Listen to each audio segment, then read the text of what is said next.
In the meantime, more on that meeting going on in Washington involving Donald Trump meeting with top Republicans. But I hate to say, with no offense to those meeting, that they're not all top Republicans. They're not the leadership per se. Newt Gingrich, the former speaker, is among those there. But Scott DeJarles and Duncan Hunter, Tom Marino, Renee Elmers, prominent and respected congressmen and women all.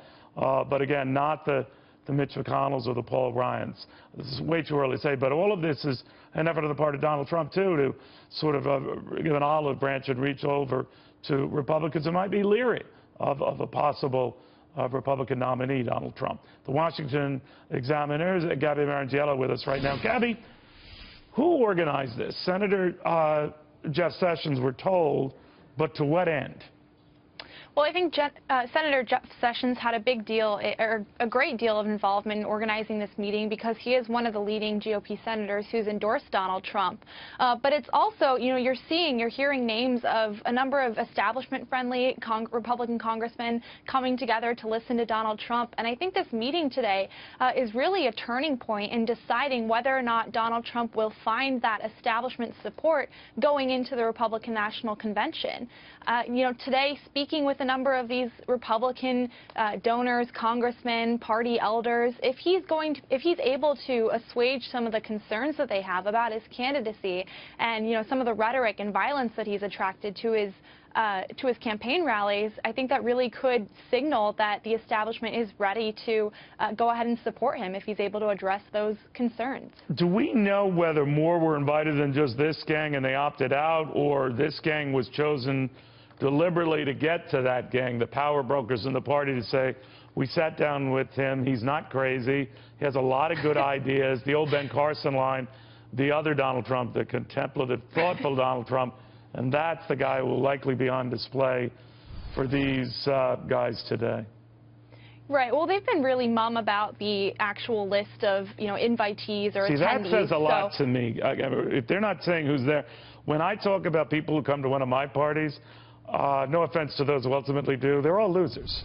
And so, well, no offense, because some of them got so drunk they didn't remember they were at my house.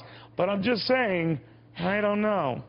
Neil, I'm sure we can expect Donald Trump to reveal who was at this meeting, you know, going down the road maybe later this evening. He loves to brag about the phone calls that he's had with Paul Ryan or Mitch McConnell, so I don't think it'll. So you wouldn't read any significance if it's, and again, I know all of these congressmen, wonderful people, but I'm saying that you need the leadership there because they're the ones that are the real establishment players, and they're the ones who've had their doubts about Donald Trump. If they're not there, I guess the message is, from what you're saying, is these guys get back to those guys and say, he's not so bad, right? I assume that's what's happening. I do know that Senate Majority Leader Mitch McConnell did have a previously scheduled trip back to Kentucky, so that's one of the reasons why he's not there.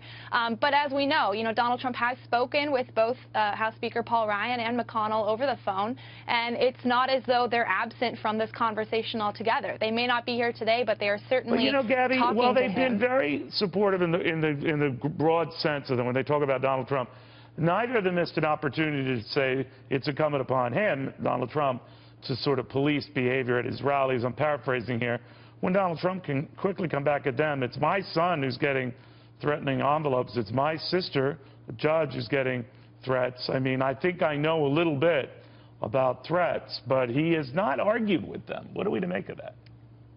Well, I think that he really wants to paint this picture of him, as you mentioned, trying to extend the olive branch, trying to unite the Republican Party. And any little bickering that happens between him and McConnell and him and Paul Ryan and any of these party elders, even Mitt Romney, for example, any of that drives further division among Republicans. So right now we're really seeing Donald Trump try to shift away from that constant bickering and that divisiveness and bring together a party that is so divided over his candidacy at the moment.